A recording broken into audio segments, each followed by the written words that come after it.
I greet you in Jesus' precious name. It is Friday morning, the 23rd of August, 2024, and this is your friend, Angus Buchan, with a thought for the day.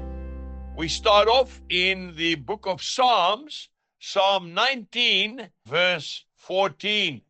Let the words of my mouth and the meditation of my heart be acceptable in your sight, O Lord, my strength and my Redeemer. And then we go straight to the New Testament, to the Gospel of Matthew, chapter 12, verse 37. For by your word you will be justified, and by your word you will be condemned.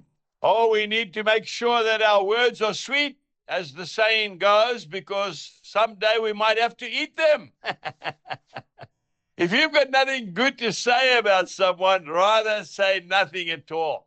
Remember, people who live in glass houses don't throw stones. You know, before preaching at any meeting, whether it's a large one or whether it's a small one, I first kneel, I humble myself before the Lord, and then I pray aloud the verse which I have just read to you. Let the words of my mouth and the meditation of my heart be acceptable in your sight, O Lord, my strength and my Redeemer. And then I start speaking words of life to a dying world. You know, in Proverbs chapter 10, verse 19, the Bible tells us that in the multitude of words, sin is not lacking, but he who restrains his lips is wise. We need to be so careful that we don't talk too much.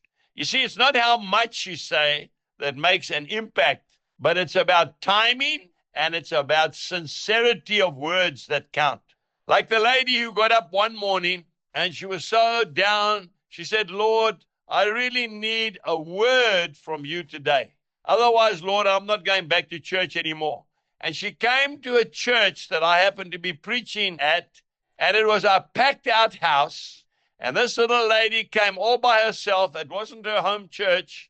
And she sat there and she participated in the service. Remember, she had said, Lord, if you don't give me a word, that's it. I'm not going back anymore.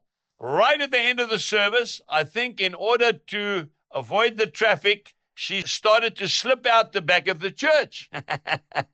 But when I preach, my eyes go all over the place. And I shout, I don't know why I did it. Obviously, it was the Lord. I said to the lady, just trying to quietly get out of the church, lady. And she turned around. I said, can you please come up to the platform? She was very shy. She came up to the platform, and I told her something very simple like, God loves you. And that was it. Then she wrote me a letter a week later and said, my life has been transformed because Jesus, not me, spoke to me directly out of a crowd of a few thousand people. Speak the word of life and God will do the rest. Have a wonderful day. Jesus bless you and goodbye.